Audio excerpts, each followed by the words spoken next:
Welcome to Artwell. I'm your host, Jacob Kelly, and this is the show where we are on a mission to try and understand what it means to make great art. Today on the show, we are joined by Veronica Cartwright. Veronica is an actress who's appeared in films like The Birds, directed by Alfred Hitchcock, the 1978 remake of Invasion of the Body Snatchers, directed by Phil Kaufman, and the original Alien movie directed by Ridley Scott. It's safe to say that she's appeared in some of the most iconic sci-fi and horror films of all time. And before we get into the interview, I want to remind you that if you haven't already, make sure you subscribe to the podcast. And now, without further ado, I'm very excited to present to you my interview with Veronica Cartwright. Every human being, across all time and space, we've been hardwired for stories. There are no breaks in this business. You make your breaks. The reason I'm in this room right now is because my music's very dope. Let's try to find something that people remember 20 years later. Break rules. Leave the world more interesting for your being here. Make good art. I know your mom liked to keep a lot of the memorabilia and stuff from when you were a kid. So I'm curious, when was the last time you looked at or read through the Zane Grey Theater script? Oh my God. You know what? I discovered it in 1957. I have boxes and boxes of scripts. My mother saved everything. As a result, I save everything I do. And there was this box up there and it said old scripts. So I thought, well, I'll look. And I didn't read through it, but I sort of thumbed through it. And there I had a couple of lines and they were underlined in pencil. 1957. I guess that was my first sort of theatrical thing. I mean, television. I mean, I did commercials, and Barbara Stanwyck was my mother in it. She looked just like my mother. My mother looked so much like Barbara Stanwyck. It was fascinating. They even had the same hairdo. So, of course, I had to be hysterical. Seems to be my forte. And they used Hershey's syrup for the blood. She was shot, and in those days it was black and white. So I said, oh, wow, that's so cool. I thought it was great. It pooled really great and stuff like that. There she is lying in the sand and having Hershey's syrup poured all over him. It was just like, what was I, 7? And I thought, oh, gosh, this is so cool. I really loved it. Do you still have your script for The Birds? I do. And with the original ending. I was going to ask if it has the original extended ending. You didn't shoot that though, right? That was like... No, we never shot it. It was supposed to be where we go out, and as we drive away, the birds come and start ripping the convertible lid off. And then, of course, he speeds up, but you don't know if they follow them or what. But we never shot it. So, which was fascinating considering we shot everything twice. We shot everything in Bodega Bay, and then we reshot everything at Universal Studios. He brought in the sand dunes. I mean, all of the running down the hill that we did. He brought in a gigantic treadmill and had birds on strings swooping down on us. And oh, let me tell you, we had to run like crazy. You wanted to be in the front because it was a gigantic mattress at the other end. And if one person fell, of course, you were like bowling pins. Boom, everybody was flying off the end. And he kept speeding it up. I think he was a little sadistic. But I'm surprised that we never shot the end. And I have that script with that ending in it. Do you know why he liked to shoot everything twice? Well, I was doing a thing with Tippy at the Academy. I said, I don't know why we shot everything twice. And Tippy said, well, it was for my lighting. And I said, oh. So if you look at the movie, she's always got this sort of glow around her. And poor Suzanne Plachette, they shot her so harshly. And in later years, I think she had her skin fixed, but at the time it wasn't the greatest, and so they would shoot her and then they'd reverse and then they'd shoot Tippy, and of course she was in this glow. So I said, oh, it made perfect sense to me. And I must say, Suzanne was very funny when we were shooting out of the house on that little island there, which he had picked up and the tree picked up and brought into Universal Studios. She shows up in a blonde wig one day. She gets out of the car and she says, do you think he'll notice me now? It was of course, I didn't know quite what the feud was, but and then when you watch the movie and you see Suzanne in this sort of harsh light, and there's, Tibby in a glow, I mean, you could sort of understand later years. I understood what it meant, but it was so funny. When you meet Hitchcock for the first time, because I know you had like a meeting with him at the studio because he saw the Children's Hour. He saw the Children's Hour in his bungalow, with the face on the side of the bungalow, yeah. You're like 11 or 12, I think, for that meeting. I was 12. Are you nervous? No, it was weird. I went with my mother because she had to drive me, and she sat outside, and they took me into the office. I tell you, he was the least intimidating person. I think he thought of me sort of like a daughter. I could ask him anything, but that first interview was he told me how to cook a steak and the temperature it needed to be in the barbecue. You need to put a thermometer at the temperature had to be, what was it, 121 or what? Yeah. And then you covered it with aluminum and let it sit for 10 minutes, and it would be a perfect rare. I said, oh, and then I was born in Bristol, England, and that's where he had his wine cellar. So he started telling me names of wines and stuff like that, and I'm thinking, what am I supposed to do? Write this sound? I didn't quite know what I was supposed to do. But I think it was just he wanted to have a conversation with me and to see how I was. But I he was great to me. I mean, when we were shooting at Universal, I used to have tea with him in the afternoon. And Peggy Robinson used to come, that was his assistant, with a, china teapot and 2 teacups and some biscuits, because every afternoon at 4:30 you had to stop, and it was tea time. And then I would sit there and we would just talk. I don't even know what we talked about, but it was like I just felt totally comfortable around him.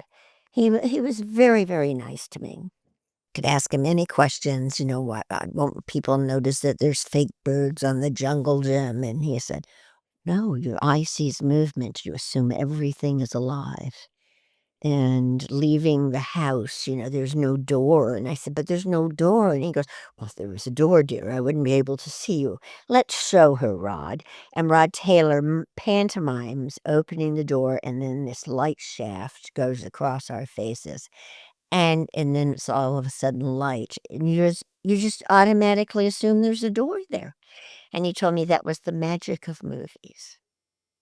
I mean, he was really cool. And then they threw me a 13th birthday party on the set. Everybody was there. And Tippy gave me a set of lovebirds, and Jesse gave me a sweater. And he turns to Peggy Robinson, his assistant, and has her hand him a piece of whiteboard and a black crayon. And then he wrote, to the woman I love, Veronica, drew his face, and then signed it. I have that in my office. So it's very, totally awesome. And when I got home, there was a thing, a vase of French tulips and lilac that was as tall as I am. I have a picture of me standing next to it because my parents took me out to dinner. And I'm standing next to this, like, vase with these, beautiful flowers. It was just incredible. So I don't know. I really think he thought of me as something special, which of course is lovely. How did he approach directing a scene? Like, how did he do that? It's the show that I realized I just had to watch and listen. I couldn't sit there and think of, a dead bird or a dead dog, and we would do multiple takes sometimes.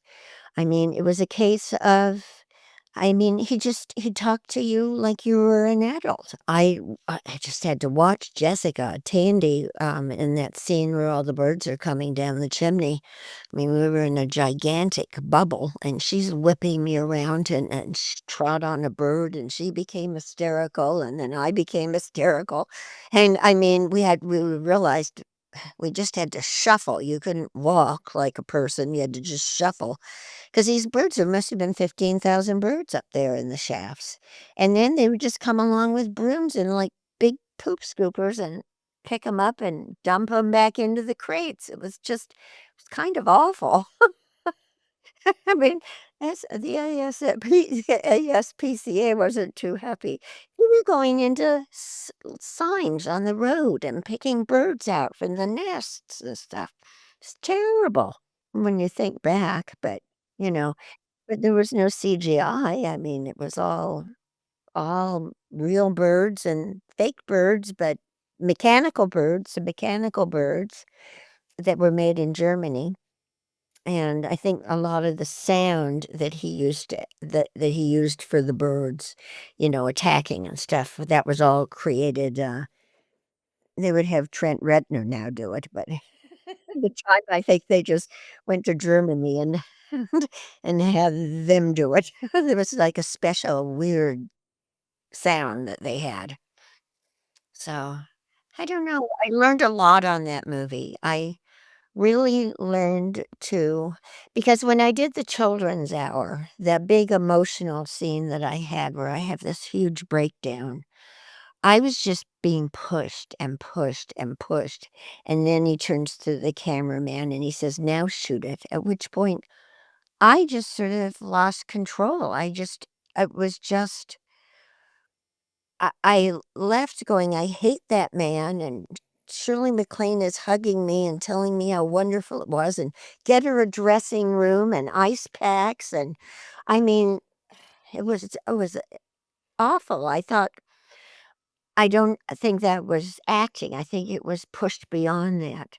But I was able, for when I did the birds, to be able to understand what it was that he was doing. And so I really think that's where I realized, listening is the biggest thing, listen and react. And it's like when you do plays, if you don't listen, you're really up Schitt's Creek because things can happen and you go, "Oh, shit, I think somebody forgot lines," and then you just sort of have to backtrack and stuff like that. I don't know. It was a wonderful experience for me.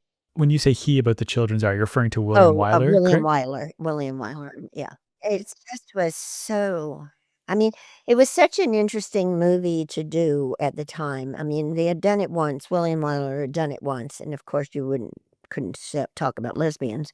So, even though that's how it was written, so they changed that movie so that the James Garner character was possibly sleeping with one of the teachers and the jealousy that happened.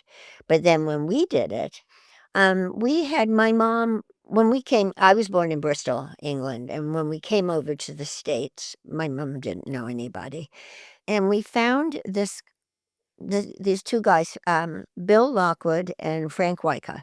I think they went on to start South Coast Rep, but I could be wrong about that. But they were, Frank was the drama coach, and so he would go over interviews with me, lines, so that when I went on an interview or something, I knew what it was.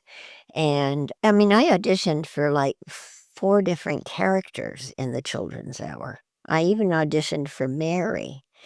And I think what happened was, when I was doing the scene with Mary, they shot a gun off while we were filming to, and I I mean, I think this is pretty cool. I went, "Oh, I didn't know it was set in the World War II."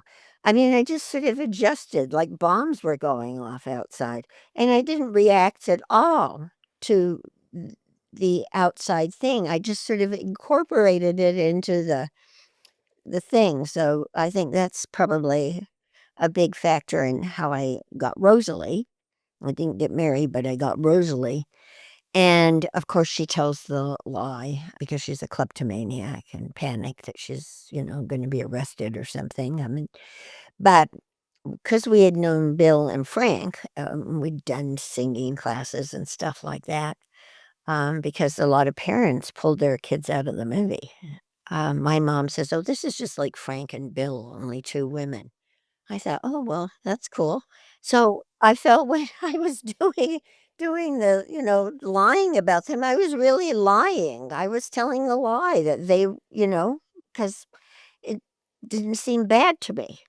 So I don't know, all those factors, I think, worked into that. And then Alfred Hitchcock saw that. And I don't know, I think he was a big influence on me. And he would just talk to you like you were an adult. He'd tell you what he wanted. Because we shot everything, the car scene, and we shot that when we were in Bodega Bay. And then we shot it in front of an amber screen. They used to have these big screens, for, I guess, CGI in a sense, that were gas. And that was set up. And then the car was put on a rocker. And you had the prop guys moving your car around. And here I had to be totally hysterical. I mean, it was just like, I don't know. He just sort of talked to me, and I got there, and I don't know. I think he was a big influence on me. What was the process like going from child actor to adult actor? I found this interview you gave in 1979. It was at a convention or something shortly after Alien came out, and you were even talking about the transition from child actor to adult actor then. It's like, how did you navigate that transition in your career? Well, I was on a series actually at the time. I was on Daniel Boone's series, and I was 15 and a half when we started the pilot. And then, of course, and those are the days when you used to do, what, 24 episodes? Of course, I did the first season. And then when I was doing the second season, they started giving me love interests. And Pat, who was our mother, she refused to sign her contract because it was making her look old. Unfortunately, I was 17. So what was I going I couldn't get a job as younger because I was 17, and I couldn't get a job as being older because I obviously looked like a kid. It was not very good. I ended up getting, and I can't remember what his name was. He was a famous manager. He had Farrah Fawcett. So he decided, here I am at 17, that I needed to go to Saks Fifth Avenue and get a push-up bra and a camel dress, something plain and simple, and he had me bleach my hair blonde. I mean, so I guess I look like everybody else. I don't know. But I remember going in and seeing Otto Preminger. And he sat there and I was talking, and then all of a sudden he goes, "What the fuck did you do with your hair?" I mean, oh my God, at 17 to have somebody, I mean, oh, it was just awful. It was just mortifying. Here you are, you're just trying to look older so that you can get, some part. And I went home. I said, "I'm not doing this." So I went and cut all my hair off. I don't know. I used to. I was married at 19 to 3 weeks after I was 19. Oh, God. So that was 1969. And my husband at the time, he was also an actor. And he was taking classes from Jack Garfine. And I thought, you know what? I've never had acting classes. Maybe this would be something good. Of course, I found out he was fucking everybody in the acting class. And so that was sort of a rocky start, but I thought, to hell with it. I mean, and it was hysterical because we ended up getting divorced, but he was terrible. And then I always remember what Kathy Gibbon, she was one of the girls in the class. She came up to me and she goes, "I am so sorry I slept with him. I didn't know he was married." I said, "Well, let's just forget that at this point." But I studied with Jack for 3 years, and then I went and did Viola Spolin's class for improvisational theater because Jack was, a Stanislavski. He was part of the original group theater with, Strasberg and all of those guys. He was a fabulous teacher. He was just fabulous. And I mean, you do one exercise in the book, and we were, I guess about 24 of us in the class. And he says, now, when you get to this exercise, half of you are going to leave. It was so bizarre. Half of you are going to leave. I thought, oh my God, what the hell is this exercise? Anyway, it was the simplest exercise of looking for a hidden object.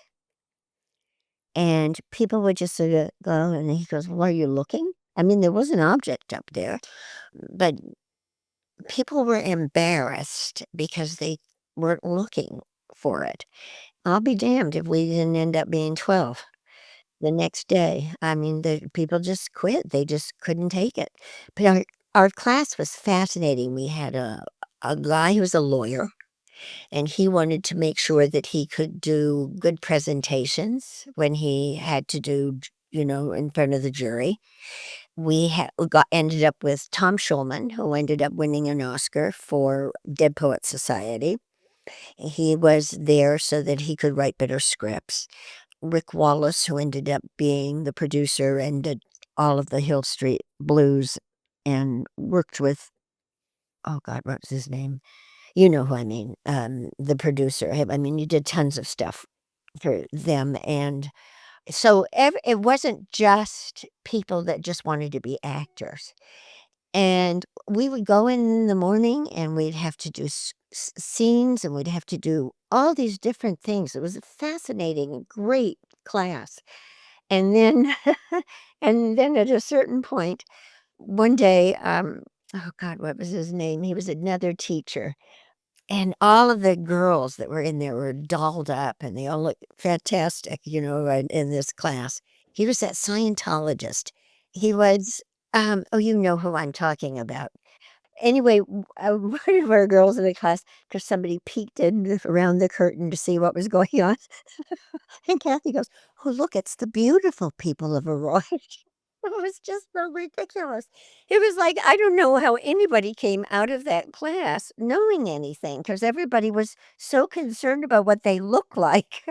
It was ridiculous. Was it Castellas? Castellas, that's Milton Castellas. As a matter of fact, after I finished with Jack, and then I did a play, and then I thought, oh no, before I did the play, I thought, because I moved to England. I moved over to England, and that's where I got inserts over there in England, and that started the whole ball rolling again. But I used to work at Yellowfingers, which was a restaurant, and then it was changed to Lafrite.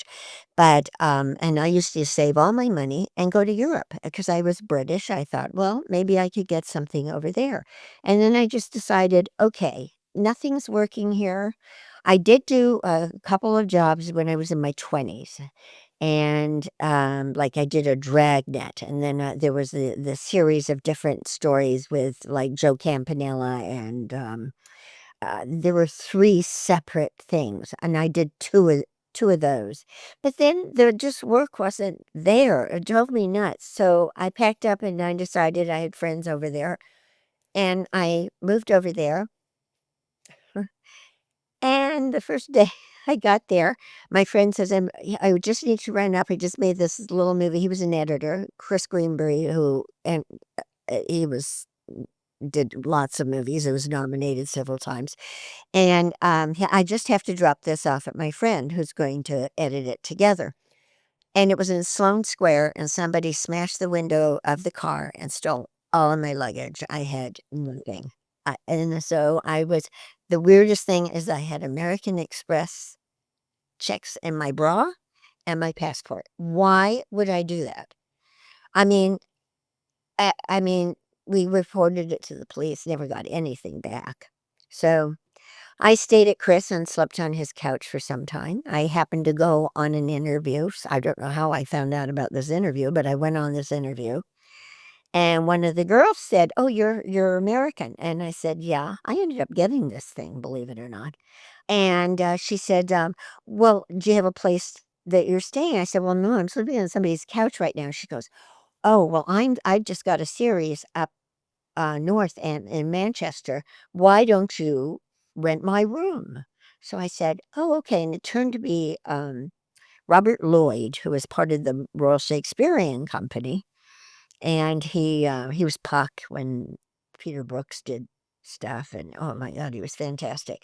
So I stayed in, I rented a room in his house. And then I auditioned for inserts, which I ended up getting. I went back 3 times for that. And I couldn't help myself. Every time I went to go and do the lines, I ended up looking like this. There was nothing I could do. It was ridiculous. It was like, I can do this in a normal voice. And I would start out in a normal voice. And by the time I was finished, I was talking like this. I don't know. And then they had me come back and do it with Rick Dreyfuss. And I ended up getting the part. So, of course, because I had to wear no clothes, I was sort of addicted to British bread. And I said, oh, I have a real problem. You have to hide the bread. You have to hide the bread. He goes, I'll hide the bread, and I'm smoking too much grass. So you hide the grass. Well, I came home one day and the entire house was torn to pieces. What have you done with it? I said, no, I am not going to tell you. And what I had done is I'd flattened it out and put it under the entry rug. So we walked over it every damn day. But I did not break and he did not break. And so I thought I looked pretty good in inserts. So, and then when I came back, because you had to come back. So you couldn't do a year, you had to do like 11 months or something like that. I don't know what, there was some weird thing. Anyway, I came back. I went back, not in my old restaurant, which I'd gone back to 3 times. I was now in a different restaurant. And this guy looks at me and he goes, excuse me, weren't you in the movie Inserts? I said, yeah. He goes, well, what the fuck are you doing here? I said, well, making a living. It was like, and I thought it was such a shitty restaurant too. I thought, what the fuck am I doing here? So I quit. I gave notice and I quit. And I don't know, that movie did wonders for me. It was like, I called Jack when I got it. I was so panic stricken, and we shot it like a play. We shot it in 14 days, and we had 3 weeks rehearsal before. Everything was plotted out. I mean, the opening, I don't know, did you ever see the movie? Yep. 2 days ago. 2 days ago. The whole entrance where I come in and take my clothes off and do all of that, that was all shot in one day. I mean, that was all one scene. It was an 11-minute scene, and we just kept going. And I mean, I think we shot it twice. That was it. So I don't know. It was a wonderful movie. I love that movie. It was, I don't know. It was really great for me. And then, of course, I came back and I did get an agent, Meyer Mishkin. I was the only woman they ever handled because Richard Dreyfuss said that I had to have an agent and it had to be Meyer. And so then I went on that interview Goin South. And as Jack comes in and goes, hi, how you doing? I'm Jack. Okay, so come into my office. And Paramount Studios has very thin halls, and so you would go down this long hall. And then as I'm walking down the hall in front of him, he says to me, loved you in inserts. At which point I blush. And he goes, I love a woman who blushes, which was terrible. I mean, I must have been vermilion. And then I just went in and talked to Jack, and then it was great. He took my picture and he put it up on the wall, and he says, well, you're part of my gang. So I called Meyer and I said, I'm going to be part of Jack Nicholson's gang in Goin South. He says, oh, don't believe everything they tell you. But I'll be damned if 2 months later they didn't call, and there I was. And it just started a whole ball rolling. And so that movie Inserts did a lot for me. I was going to ask if Inserts was the right movie at the right time. Like, was that the movie that finally allowed you to kind of shed the child actor label because it was a more mature film? Well, I must say, this is weird. I did a Xerox special when I was 16.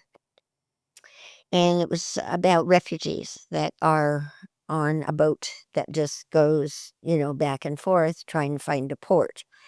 And it was Stanley Baker, Theodore Bickel, E.G. Robinson, Leah Scala, Maria Schell, Stanley Baker. I mean, it was an unbelievable cast. And I got the part as the girl. And, of course, I'm maturing. And Edith Head was the wardrobe for this movie. And of course, I couldn't wear a bra. And of course, men have to sort of look at me in a different way. Yeah, I did that movie in Mexico. And at one point, I'm supposed to take a shower on the back of the boat, and Edith had given me little pasties and, like a G-string thing to wear. And they gave me a robe and a brand new pair of Huarache shoes. They were so slick on the bottom and they'd watered the steps. And we were 3 miles out on this big cargo ship. And I hit that first step and flew straight down the stairs and landed on the railing at the end. Oh my God. So everybody had a lovely eyeful. And oh my God, it was just awful. And George, who had been a doctor, he just took over. I mean, the Mexican doctor on this boat had never seen anything quite like it. I couldn't close my legs. I was just like beside me. So he gave me something, Valium or something, and they put me on a boat with my school teacher and my mother. So he had me go back. They had a doctor waiting for me. They told me I needed to go into the ocean, that the ocean would help me. So all the stunt guys helped me learn how to body surf and everything like that. It was. So by the time I had to reshoot this scene and there's a whole thing about Stanley Baker realizing that, I'm being looked at in a way that is not good, basically on a boat with men. And so he works at Leah Scala, plays this nun who comes and takes me. But I was supposed to take this shower on the back of the boat. Of course, I get under the water, the pasties drop off, and I thought, oh, to hell with it. Everybody's seen everything. I don't know. So, and I guess that was my first sort of risque movie. I don't know. Nudity's never bothered me at all. I mean, so I don't know. But in those days, I mean, we didn't even have like the people that were there to make sure nothing bad happened or anything. I guess I've just been so lucky with the parts I've gotten and the people that have sort of taken care of me. My mother insisted I have a school teacher there because I was only 16. I don't know. When I got inserts, I mean, the nudity part didn't bother me at all. I mean, it was such a wonderful part and I was so desperate to get it. I wanted it so badly. But I could not get out of that voice, which of course I ended up using for the movie. I was supposed to be from Runneck, Illinois. I don't know. I just love that character. She was really special, and she really sort of started things off in that adult sort of way. When you called Jack and to talk to him about the role, Jack Garfield, the advice he gave you, I believe, was everything is subconscious. And I'm curious what that means. Our whole process was you write a biography so that you know everything about that character, where they came from, everything. It is so weird. I was always so embarrassed about my little biographies. I found them in recipe books. Just, I I went, oh, this is interesting. I found the one for inserts. I'd written this whole biography. It was inside of a cookbook. I mean, weird stuff. Anyway, I don't know, because they were mine, I don't know. It was like I had written a diary. I started a whole diary, and that when they broke the window of my car, they took my diary, and I never wrote a diary again after that. But so the biographies in a sort of a way were not biographies of me. They were biographies of these other people. And so Jack says, once you get that down and you start working, whatever you do is going to be in that character. It becomes subconscious. So you will act as that character would act because you've devoured that person. So that's what he meant by it's subconscious. He goes, listen, you've been rehearsing this for a couple of weeks. You know this character inside and out. I mean, whatever is thrown at you, it will be in character because it's subconsciously there. It allows you to react spontaneously to the moment as the character. Yeah. Speaking of spontaneity, is there a lesson in the fact that 2 of the most iconic scenes you've ever been in were spontaneous reactions? Oh, you mean Invasion of the Body Snatchers and Alien? Yeah. Well, I'll tell you a funny story about Alien because when I was married, my first marriage in 1969, we had this wonderful house that was built. It's right on the corner of Las Palmas and Whitley Terrace, and it was a duplex, and it had originally been owned by it was Ronald Coleman lived in one side, and Marie Dressler lived in the other, and so it sort of had this very rich history. But I was upstairs vacuuming, and I didn't know my husband had come home, and he hid in a closet and turned the fuses off. I thought, well, this is weird, So, and I looked outside, nobody else's lights were off. So I thought, well, I'm just blowing a fuse. So I come downstairs. Of course, it was pitch dark. And as I came down, he opened up the door and stepped out. And I freaked. And he's going, oh, I'm sorry. He's like, and I thought, this was the weirdest thing. I thought, remember this, you'll use it one day.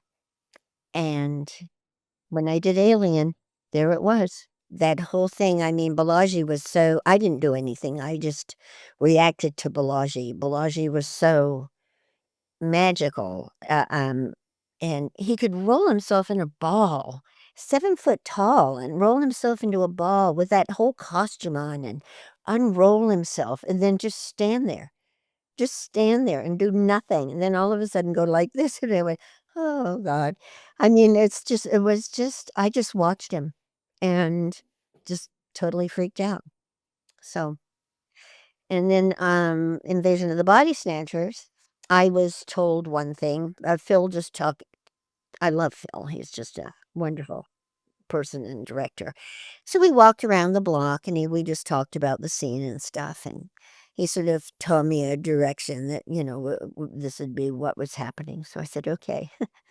And then it was just totally the opposite the way he told me. And then that's why I was so tentative, I wanted to make sure that he was on my side. That's why I was so tentative approaching him. And then, I don't know, he pointed that finger at me and I lost it. I lost it. And yeah, I guess that was pretty spontaneous too. Do you remember what Phil told you? Well, we were talking, I thought that we were literally, both of us were going to go. We were going to get a sequel. Um, dear. No, I mean, Phil was just always he's such a generous director, and he trusts his actors, like doing that whole scene about the monkeys and the apes, and why do things always have to arrive in metal ships and things like that. For one thing, Donald was in pink hair rollers because he wanted to have curly hair for the character. And so he would get his hair in perm rods morning and afternoon. And he didn't want to get a perm. So all of our rehearsals were with Donald with, rollers in his hair. And I said, would it be okay if I tried something? I said, I cannot get there. I said, the reason I think is because I think people need to talk over each other. People need to be coming up with their own ideas as well, so that there's a crescendo that can build. So he said, well, give it a try. So I went and talked to Brooke and Jeff, and I said, why don't you just cut me off? Cut me off and come in with what you're up. Because all the lines were there. It's just that we were sort of, oh, this and that, and it just wasn't getting any energy. And so I said, just cut me off and let's try that. Well, and the scene, all of a sudden, it worked because it wasn't me planning anything. It was me coming up with ideas of why do we always think they have to come in metal ships? Why can't they be, these flowers or whatever. I can't remember the lines. Monkeys and apes were in there somewhere. And it worked. But, Phil has always been like that. He trusts his actors. And if you come, he's not like, no, this is the way we're going to do it, which we all worked with. He just is, He's wonderful because he wants the best movie that he can get. So, and I just, Phil's wonderful. I just love him. He told me he was going to have me in every movie he ever did, but that was a lie. He admits that he lied about that. He got you in 2 more. Well, yes, he did. As a matter of fact, because when we did Invasion of the Body Snatchers, we were all going to be taken to Chez Panisse for our first dinner. And the restaurant burnt down, so I didn't get to go to Chez Panisse. So then I get this call to do Wisdom. He goes, "You've always wanted to go to Chez Panisse, right?" And I said, "Yeah." He goes, "Well, why don't you come up and we'll work on Friday, but we won't get everything done, and you can have the weekend and go to Chez Panisse." So I did. It was a nothing part, but he always felt that I should go to Chez Panisse, which was divine, absolutely divine. If you've never been there, it was just, it's incredible. So that was my treat from Phil. You mentioned how in Zane Grey Theater you had to be quite hysterical, and how that's been kind of a trend throughout your career. You see it here in Invasion of the Body Snatchers as well, in The Birds, even Children's Hour. Also in Witches of Eastwick, you had quite a, I don't know what the right word to describe that character would be. Oh, God, and they don't come along like that anymore. See, Jack always felt that the character was the fourth witch. She is. She knows he's the devil, and she's just trying to explain it, but of course, he can't have them know, otherwise he wouldn't be able to fuck them all. So he has to destroy me and uses them as a form of destruction. Well, you just don't get parts like that anymore. Oh, so much fun, so much fun. And Richard Jenkins is so divine, He's just, what a wonderful actor. And my audition, because originally, Colleen Dewhurst went in on it and all of these famous people, because the character in the book is written as much older. I did not know this, but Jack apparently had said he felt that the character should be a contemporary and that they should see me. So they flew me into Boston. And then you were sent over to this hotel room, which you just sort of sat in there waiting to go over your lines. And I'm not going to remember this. And then they sort of knocked on the door and they said, "I'm waiting for another half hour. It's going to be which of course is, oh my God, wait another half hour because somebody was late or something. I can't remember exactly what it was, but they didn't even bother to tell me. Anyway, it was Richard Jenkins and George Miller. They were in the room. Nice big suite. And the 2 scenes you had to read was the snowy egret scene and, of course, the vomit scene. So I said, "Well, how far do you want me to go?" He goes, "Oh, we'd like to see it." I thought, well, okay. So I did it. And the look on their face when I finished was just, and they, "Thank you." Richard said to me afterwards, he goes, "We just couldn't believe you actually did it. Everybody else would come in. I guess Sandra Seacat had been before me. She says, 'Well, why not? You'll see it when I do it.' No, you just did it." So I think that's what got me. And then after I did get it, and I'm signing my contract, and George came and sat next to me, and he said, "You have a huge fan in Jack." And I said, "Oh, so cool." So anyway, Jack sent a big, huge bouquet of flowers to the room when I got to Cambridge, and it says, "Let's give him hell, Jack." And I had that in my wallet for years, and then somebody pinched my wallet, so I lost it. But it was a shame because it was always just, let's give him hell. I loved it. Oh, he's just wonderful, Jack. He's just a fabulous human being. What was it like working with George, especially at that point in his career? That's his first American movie. Well, I was a huge, huge fan of Mad Max. I was addicted. Road Warrior was like the first thing. And, oh my God, Mel Gibson crawling across that desert gave a whole new meaning to the word leather, I thought. Jesus Christ, it was so. And then I thought, well, I'll watch Mad Max. So I had to see Mad Max, but Road Warrior just was incredible. So, of course, I was a big, huge fan. I just thought it was so fantastic, that movie. I mean, I watch it. I mean, I just, let's smoke some dope and watch Mad Max or Road Warrior. It was terrible. Oh, and did a few other things too, but that was a long time ago. It was hysterical, and I just thought, so when they had this interview, I thought this was great. And here's this kind of guy with this long hair and kind of chubby, and this he was just so easy, and George was just easy. I mean, he was really fun to work with. And, he sort of would tell you what he wanted, and you just went and you did it. But there were things I came up with myself when and the whole thing of lifting my skirt up and everything like that, and he's inside my Clyde. And as a matter of fact, the boom man, there was the look on his face because I went up and here's the boom man. I thought he was going to have heart failure. It was hysterical. And years later, I worked with his wife, who was a prop master, and she goes, "You worked with my husband on Witches of Eastwick. He was the boom man." I said, "Oh," it was great. And it was the third time I'd worked with Art Rochester, who was a sound man, and Jack loved working with Art. And he did Goin South, and then he did Invasion of the Body Snatchers. And then he did Witches, of course.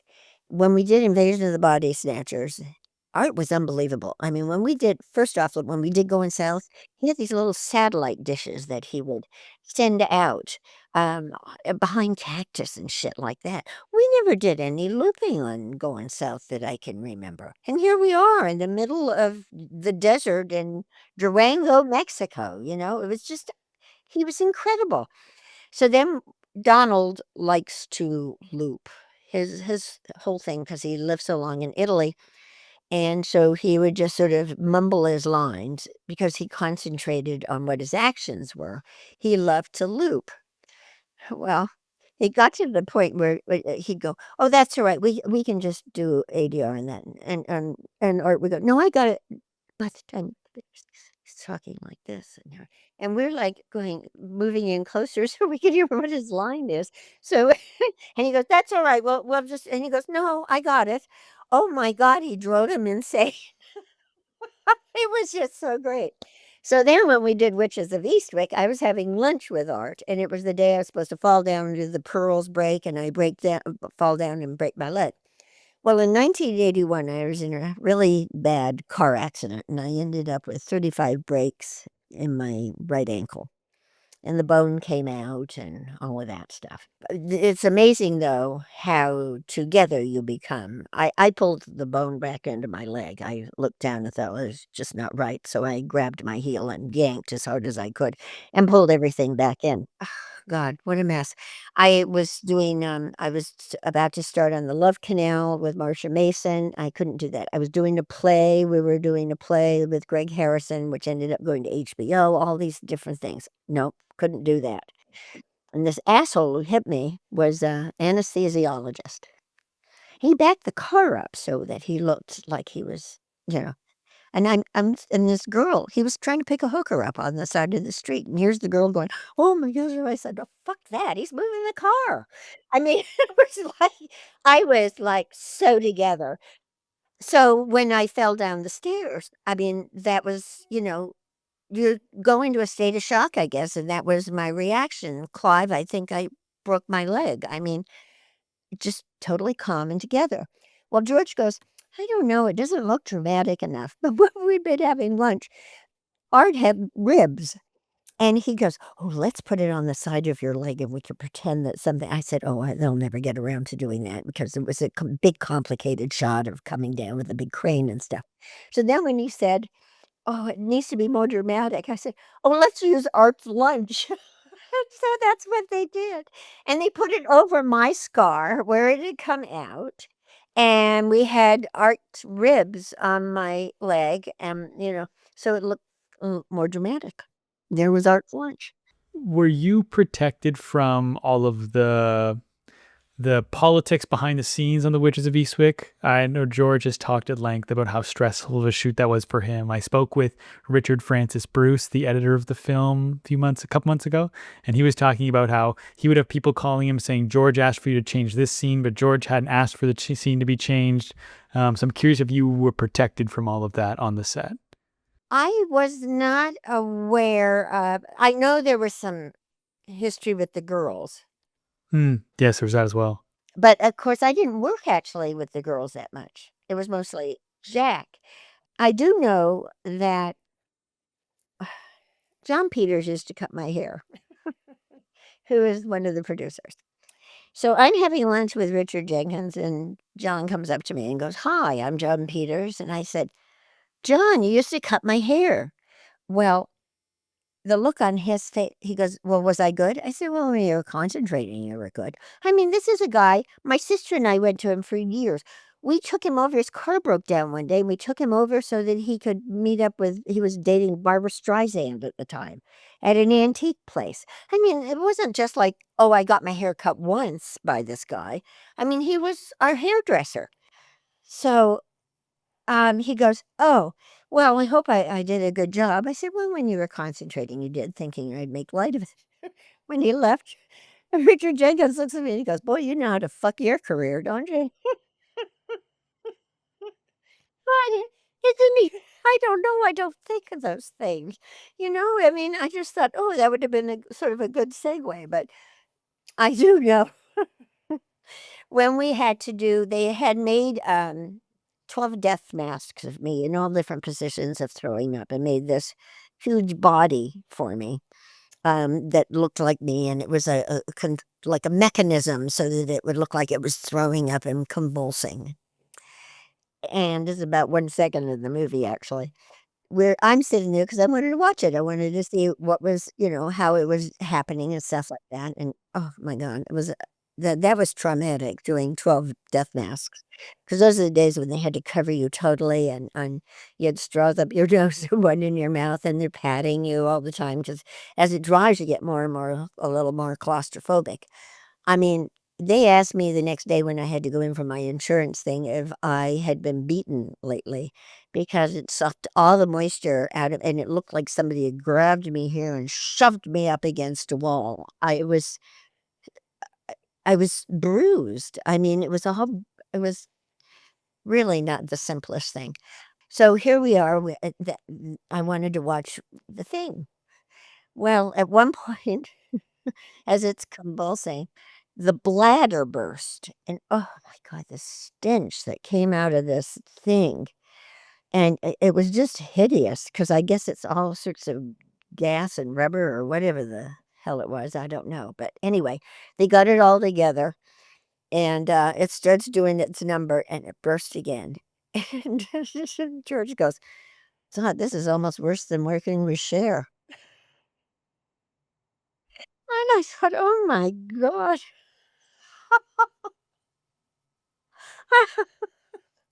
I do know that Jack had a big talk with Cher about, she doesn't like doing off camera, so he had a big talk to her about that, because Jack is the most generous person. He gets in the outfit. He doesn't just sit off camera. He puts the outfit on.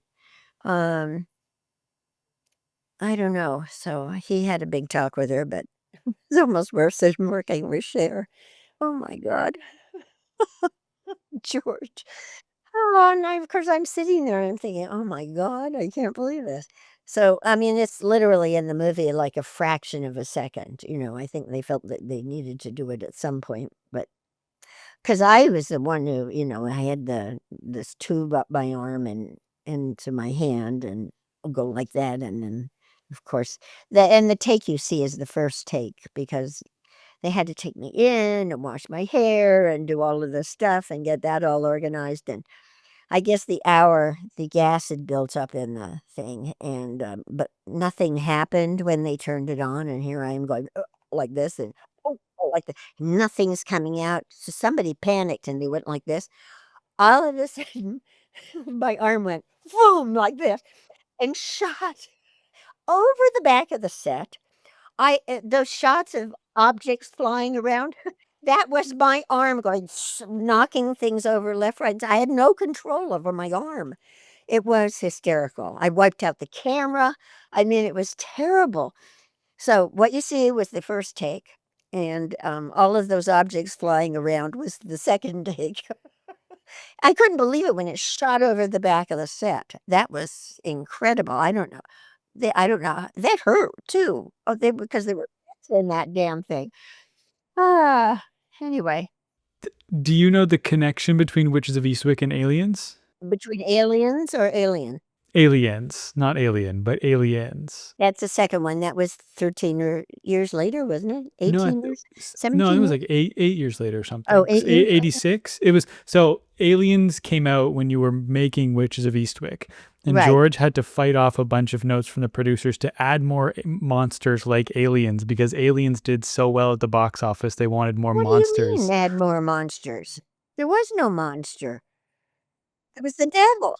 That's Yeah. so stupid. Oh my God. I mean, I love the movie, but nobody ever gets to show it anymore. It's good. It's an underrated George Miller movie as well, I think. I think so too. And Susan, I thought, was fabulous. I mean, I do know that Cher didn't want to learn how to play the cello. And because Susan was supposed to play the thing with the snakes. And then when she got to the set, they informed her she was doing the cello. And she goes, well, so she had to learn how to play the cello, which she was fabulous, I thought. Susan was just terrific in it. So, but I would be remiss if I didn't ask you about the original Alien movie. I think I would get some angry comments if I spoke with you for over an hour and I didn't ask more than one question about Alien. I'm curious how much the physical set of Alien helps you find the character of Lambert when you're actually on the spaceship. Does that make it easier to get into character? yeah, it was very claustrophobic, that set. I mean, everything was connected. You had to go through the engine room to get to the hospital, to get to the food place. I mean, everything was connected. So it was one whole set. It was just the ship, the inside of the ship, and the corridors and things like that. So yeah, I mean, I must say, sounds weird, but I thought I was Ripley. So when I got there, I hadn't even read the script as Lambert. I mean, she just seemed like such a weepy person. I just sort of, and when they called me and told me I was going to go in for wardrobe for Lambert, I said, oh no, I'm Ripley. No, you're Lambert. I thought, this is weird. So I called my agent in America and I said, aren't I playing Ripley? And he goes, yes. And I said, well, why do they keep telling me that I'm now Lambert? So it was very weird. And I called the producers. I said, I haven't even read the script from that point of view. I mean, I said, this all I know is she cries a lot. So I said, I'm really going to have to figure this one out. Of course, you wanted to do the movie, but it was sort of very disappointing because I had geared up for something else. So I read it and I ended up doing it. And I mean, if you think about it, she's the only wise one on the damn thing. She's saying, let's draw straws. Let's do this. Let's get shuttle, get the hell out of here. Well, the shuttle won't hold all of us. Then let's draw straws. I mean, nobody wants to listen to her. So I don't know. And I'm supposed to be the fear of the audience, I guess. That's what they told me I was, the fear of the audience. So anyway. Does the frustration of thinking you're playing Ripley but actually playing Lambert, are you able to channel that frustration in the backhand you get to give Ripley later in the film? Oh, that in the director's cut? Well, that was my every time I went to hit her, she would duck. So, I mean, I go like this and she'd duck. And Ridley comes over to me and he goes, would you just fucking get her this time? So I said, okay. So I went like this and then I backhanded her and she went right into it. She was not a happy camper. I mean, instant tears just sprung to her eyes. I thought it worked really great for the character myself. I mean, it gave Lambert some balls. But it was cut out of the original thing.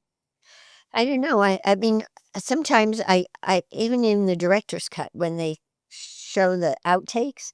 I thought, oh, let me see what the outtakes are. There's 11 outtakes and 9 of them are scenes that I was in. I thought, oh gosh, I guess I was in that movie a lot, but not anymore.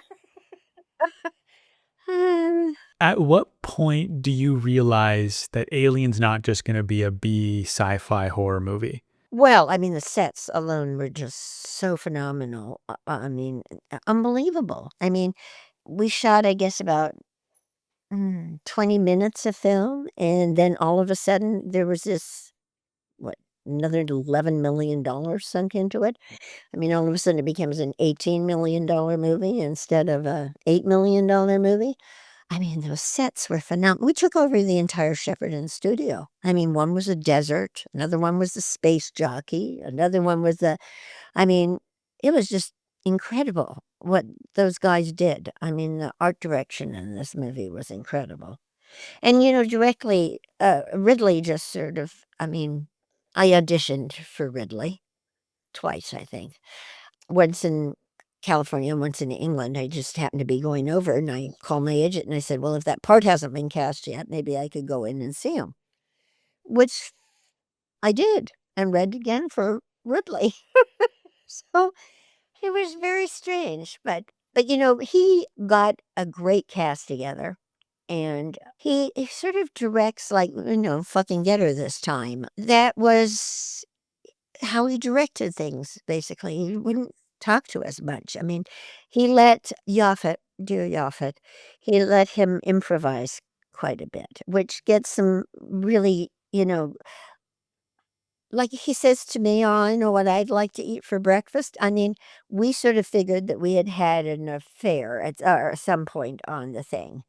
And then my look or whatever, I mean, these things, Yaphet put in. And then when people say, well, did you know that you were trans? And I said, I wasn't trans. I mean, because Cameron apparently put some little thing behind my name when they put us up, the picture up on the wall of who had died. And there was some little label that said I was transgender. I said, well, I wasn't when I shot it. But and I'm dead now, so if they want to call me trans, I guess I was. I don't know, but that was something that Cameron did. That wasn't anything that was originally in the movie. Was it fun to revisit the character of Lambert when you got to record for her for Alien Isolation, the video game? Oh, yeah, it was. I mean, when Tom is up in the vents and we've got the battery thing and we're trying to communicate with him and stuff like that. Well, Tom and I had to go and do that whole thing ADR because once they cut it together, they needed to have it, of course, timed. So here's Tom and I doing ADR, standing next to each other, and he's saying one thing, and then we're going back and forth. I mean, that whole thing was just, it was fascinating to do it, but it was hard. It was sort of hard to get back up to where you were. So, I mean, the scenes were basically the scenes that, we'd already done. So, I don't know. It was fun. I mean, I like doing video games. I'm Trash Can Carla in Fallout 4. And about 80 other characters in that game. They're fun doing games. It's hard work, though, boy. Really hard work. They don't pay you enough for those video games. I mean, I don't do that many of them, but boy, it's hard work. I heard you earned yourself a bit of a reputation for the rap party you threw for the original Alien. Who told you that? I can't remember where I heard that. I have it written down here in my notes, so to ask you about it. It was quite the rap party. My boyfriend at the time was Jack Nicholson's chef. And Jack lived on Cheney Walk. I lived in Battersea. It's just over the Albert Bridge. There was Jack's place. Of course, Tim had access to all of the wine places and all of the places that were, and they didn't throw us a rap party. We never got a t-shirt. We didn't get a hat. it was so weird. I know Harry Dean had said, let's get caps, Nostromo caps for everybody, and I'll split it with you. They wouldn't do it. I mean, it was just such a weird thing. I don't know what their problem was. So I thought, well, I have this cute little house, and so we just decided to have a Mexican, and we had made enchiladas and tons of enchiladas, and we made margaritas, and we had several blenders going, and then beer for the guys and stuff like that. And one of the special effects guys' brother was a disc jockey, so he brought a disco ball, and I tell you, it was one wild party. I invited all of my neighbors so that they could come over so nobody would get upset when people were carrying on. And, who showed up? Art Garfunkel showed I up. was going to ask how he ended up at the party. Yeah, Art Garfunkel came, and, uh, oh God, what's his name?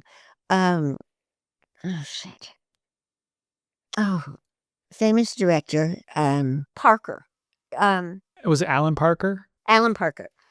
And so Alan Parker was the hairdresser had worked with Alan. She says, "Oh, we're going to have this party Veronica's having. You should drop by." Anyway, Alan Parker didn't drop by. But I mean, you wouldn't know. Ridley fell down a flight of stairs. He passed out and flew down the entire flight of stairs. I had 6 bodies when I woke up in the morning, and people were dead on the carpet. And, oh my God. It was really something, I must say. It got to the point they were just pouring tequila into the blender and just pressing the button and we're not putting any mixer in. I mean, everybody was so shit-faced, it was unbelievable. But it was really, really fun. It was a really great party. So I went on an interview for Alan Parker for something, and then he says to me, "Oh, well, you're the one that had that fabulous party that I couldn't come to." I thought, "Oh, I have quite the reputation as the party giver." I mean, and I tell you, the crew were great. They brought in a big tub, and then we filled it with beer, and we had a disco ball, and we had great music, and it was just fantastic. I mean, because I think they felt bad. Nobody threw any sort of a rap party. I mean, and I only invited Ivor Powell. I asked him to come. I didn't invite Gordon and all those people. They were assholes. I mean, they really were. I don't know. I think they were all on Benny's or something. They were all on, I don't know what the hell they were on. They were a bunch of weirdos there. And I love how supposedly Walter Hill was part of this. He was never part of any of the stuff. I mean, and you see his name on the script. Somebody gave me, "Oh, I have an original script." I said, "No, it's not original because Walter Hill had nothing to do with it. It was Ron Shusett and Dan O'Bannon. And poor Ron Shusett, I don't know, he's a strange looking gentleman. He's kind of got a wonky eye. And he came down to the set one day and they wouldn't let him on. They arrested him because he kept saying, "Well, I'm the producer. I wrote the movie." "Yeah, yeah, And he goes, "No, really, really, I should get onto that." They wouldn't let him on the lot. They arrested him and they had to go and take him out of jail. Poor Ron. Oh God. But I mean, the script was really good. It was tight, and they never did shoot my ending though, my death. That was never shot. Because originally I was supposed to crawl up into one of those lockers that the cat crawls into. But we never did shoot that. I kept asking when we were going to shoot it. Instead, I ended up on a meat hook hanging there. I said, "You just wanted to use those jock straps, obviously." They had me modeling jock straps and stuff for when we were supposed to be in those bubbles and we were coming to. I mean, I thought, why are we all wearing jock straps? That's totally ridiculous. Thank God we had to wear those boxers, but I think they were pissed off that we didn't get to wear those jock straps. So he had me hanging from it on a hook. Lovely. How does appearing in a film like Aliens impact the rest, or Alien, sorry. How does that impact the rest of your career? Is that something you feel like you need to top? Or does it not really make any impact at all? No, I mean, It was a hard movie to shoot. I mean, it helped get, other interviews and stuff like that. I mean, I was so thrilled to work with George on, I mean, I really thought that would do a lot for me. But I wanted to go out for Bull Durham, and they wouldn't see me from Bull Durham because I was too old. I was the second youngest. There was Michelle and then me, and then, Susan and Cher. They were all older than I am, and they wouldn't see me. So I got really upset about the whole thing because I knew one of the original writers on it. Margaret Whitten was one of the people who wrote Bull Durham with what's his name.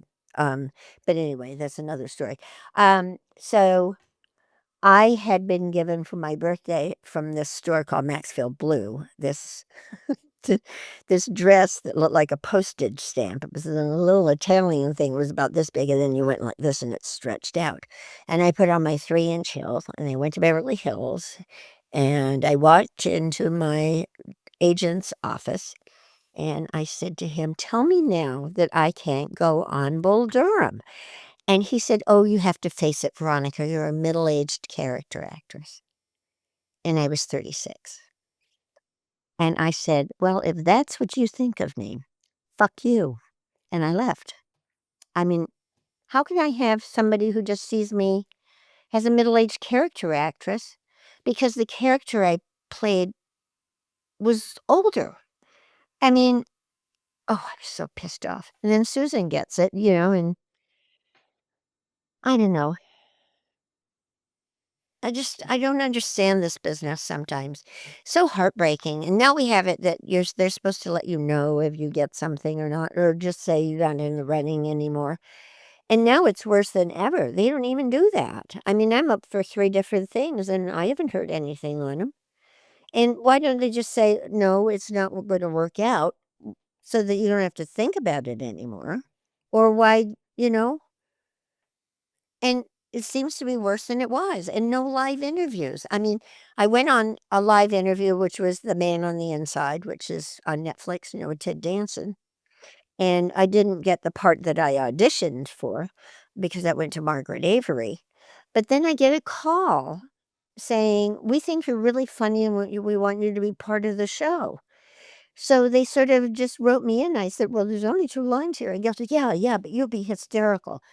Okay. So, I mean, I ended up doing 5 shows, but that was a live interview where they said, "Oh, try it this way and try it that way," where you could talk to a person. I mean, Zoom to me is not with a live interview because how are you supposed to hold a script and worry about it when I'm looking at a dot and you're down there? You know what I mean?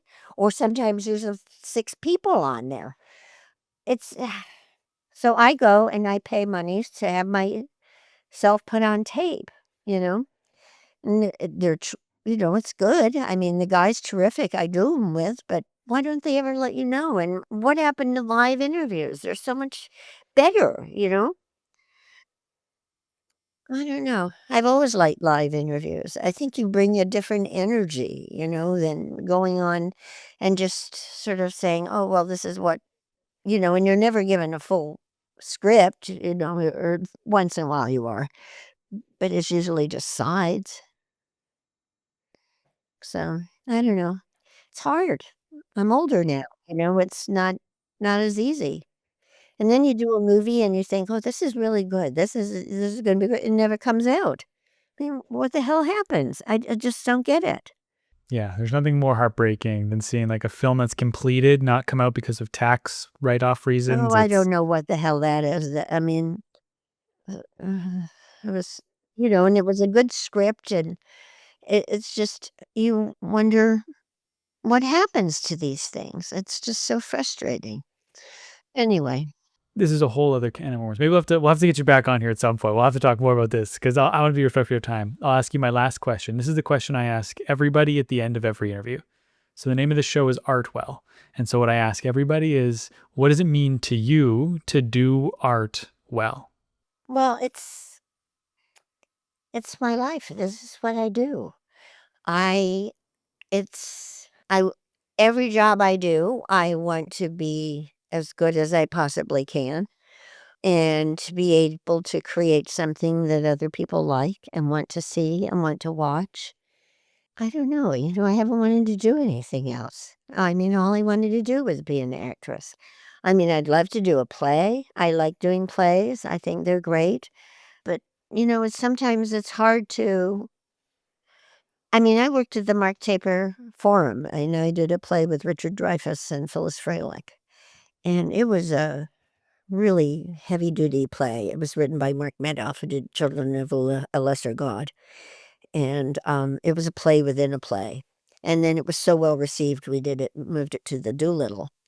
But have I worked at the Mark Taper Forum since? No. I mean, I don't get it. It's not like, and now he's gone, and I don't know who these new people are that are there. It's so weird. You don't know how to get these auditions anymore. It's like,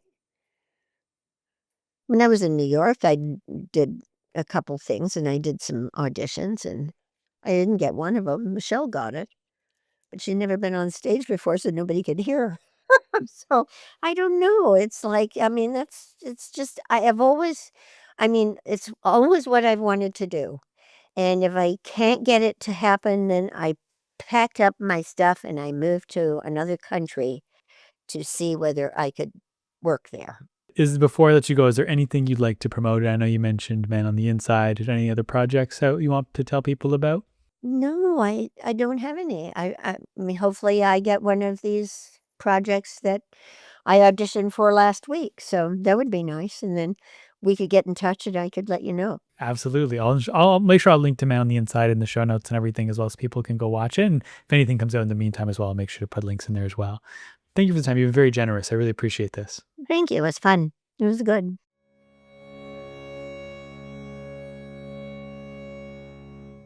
Thanks for listening. Make sure you subscribe to the podcast. If you enjoyed my interview with Veronica, do me a favor and send it to just one friend who you think would like it too. And now, go do your thing. Whatever it is, do it well.